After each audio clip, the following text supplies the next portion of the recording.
겨울의 워싱턴은 유난히 고요하다. 눈발이 흩날리는 거리 위로 성조기가 천천히 흔들린다. 한때 세계 경제의 심장이라 불리던 이 도시는 지금 불안의 심장으로 뛰고 있다. AP-NORC 여론조사 31%. 트럼프 전 대통령의 경제 지지율이 역대 최저치를 기록했다. 그 수치는 차가운 통계처럼 보이지만 그 안에는 수백만 명의 숨소리가, 억눌린 신뢰가, 그리고 무너진 일상의 무게가 들어있다. 트럼프라는 이름은 오랫동안 경제의 상징이었다. 주식시장과 세금, 제조업과 고용. 그의 언어는 항상 숫자로 무장되어 있었다. 하지만 지금 그 숫자가 그를 배반하고 있다. 경제적 리더십이라는 신화는 이제 신뢰의 잔해 속에서 다시 평가받고 있다. 겨울의 바람이 차가운 이유는 온도 때문이 아니다. 사람들이 경제를 믿지 않게 되었기 때문이다. 이제 미국의 경제 뉴스는 숫자가 아니라 감정으로 소비된다. 통계가 발표될 때마다 사람들은 숫자를 보지 않는다. 그 대신 영수증을 본다. 마트에서 장을 보고 돌아오는 길, 한 손에는 빵이 들려 있고 다른 손에는 불안이 쥐어져 있다. AP-NORC의 여론조사는 그 불안을 수치로 옮겨 놓았다. 경제를 잘하고 있다고 답한 사람은 단 31%. 나머지는 모두 생활이 버겁다고 말한다. 연말 소비자 신뢰지수는 3년 만에 최저치. 기름값은 조금 내려갔지만 식료품 전 기료 보험료는 여전히 오른다. 사람들은 더 이상 경기 회복을 믿지 않는다. 그들에게는 단 한 가지 감정만 남았다. 경제 피로감. 경제의 피로는 언제나 신뢰를 먼저 무너뜨린다. 트럼프가 설계한 감세 정책, 기업 중심 성장 전략, 그리고 아메리카 퍼스트라는 구호는 이제 나만 힘들다는 현실 앞에 멈춰섰다. 경제의 신뢰는 숫자가 아니라 시간으로 쌓인다. 트럼프의 경제 모델은 속도를 신앙처럼 믿었다. 세금을 낮추고 돈의 흐름을 빠르게 하며 기업의 심리를 자극했다. 처음엔 효과가 있었다. 주식은 오르고 고용은 늘었고 사람들은 자신감이라는 단어를 다시 꺼냈다. 그러나 속도는 언제나 부작용을 남긴다. 팬데믹이 닥치자 그 속도는 벽에 부딪혔다. 공급망은 멈췄고 소비는 흔들렸다. 그리고 인플레이션이 시작됐다. 경제는 여전히 움직이지만 그 속도가 국민의 체감과 엇나가 있었다. 사람들은 물가가 오르는 이유를 알고 있었다. 그러나 더 이상 이유가 중요하지 않았다. 지갑은 얇아지고 월세는 높아졌고 미래는 느리게 무너졌다. 트럼프의 경제 유산은 속도의 불꽃처럼 너무 빨리 탔다. 남은 것은 제 속의 냉기뿐이었다. 미국의 소비자는 데이터가 아니다. 그들은 매일 가격표 앞에서 삶의 무게를 계산하는 사람들이다. 이번 여론조사에서 응답자들은 경제가 좋다고 느끼는 이유보다 왜 나빠졌는가를 더 오래 이야기했다. 식료품 가격은 20% 이상 상승.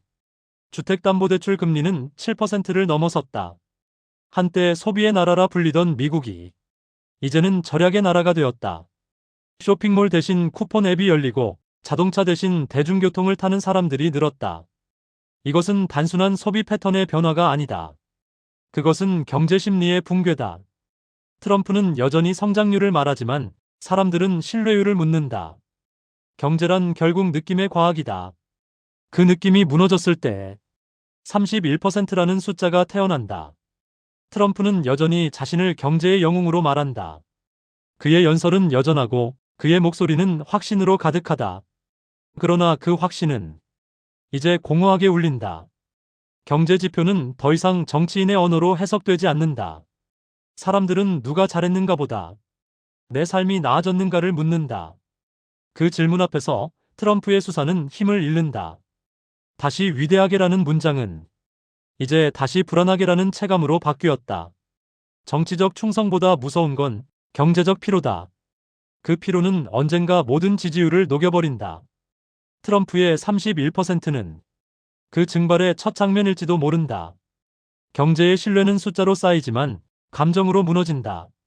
정책이 실패해서가 아니라 사람들이 지쳐서다. 트럼프의 시대에 쌓인 부의 피로, 팬데믹이 남긴 상처, 그리고 미국의 자존심이 흔들리는 지금. 경제는 더 이상 계산의 대상이 아니다. 그것은 신뢰의 언어가 되었다. 31%라는 수치는 미국인들이 경제라는 단어에서 느끼는 온도의 기록이다. 과거엔 따뜻했다. 지금은 싸늘하다. 그 온도가 회복되기 위해선 시간이 필요하다.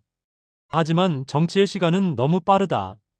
그 사이 신뢰는 얼어붙는다. 신뢰의 붕괴는 천천히, 그러나 확실히 일어난다. 트럼프의 경제는 아직 무너지지 않았다. 그러나 그 기반, 국민의 믿음은 이미 흔들리고 있다.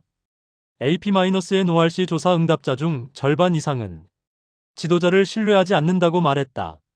그들의 이유는 단순했다. 내 삶이 나아지지 않았다. 경제란 본질적으로 기억의 산업이다. 사람들은 과거의 번영을 기억하지만 현재의 불안을 더 오래 느낀다. 그리고 그 불안이 커질수록 정치인의 이름은 무거워진다. 지금 트럼프는 정치의 무게보다 경제의 불신을 더 크게 짊어지고 있다. 그의 숫자는 떨어졌지만 그의 시험은 이제 시작이다. 31%. 이 숫자는 단순한 여론조사가 아니다. 그것은 경제의 신뢰가 어디까지 무너졌는가를 보여주는 거울이다. 트럼프의 이름은 여전히 크고 그의 지지층은 여전히 존재하지만 경제는 정치를 기다려주지 않는다. 가격은 하루에도 오르고 신뢰는 하루에도 깎인다. 경제란 결국 신뢰의 서사다. 사람들이 미래를 믿을 때 그 나라는 성장한다. 그러나 지금 미국은 미래 대신 불안을 투자하고 있다. 그 불안이 사라지지 않는 한 어떤 경제 정책도 어떤 리더십도 회복을 약속할 수 없다. 신뢰는 경제의 가장 느린 통화다. 잃는 건 한순간이지만 되찾는 데는 세대가 걸린다. 트럼프의 31%는 단지 한 정치인의 수치가 아니다. 그것은 시대가 느끼는 피로의 총합이다. 댓글로 당신의 생각을 남겨주세요. 구독과 좋아요는 최고의 리뷰입니다.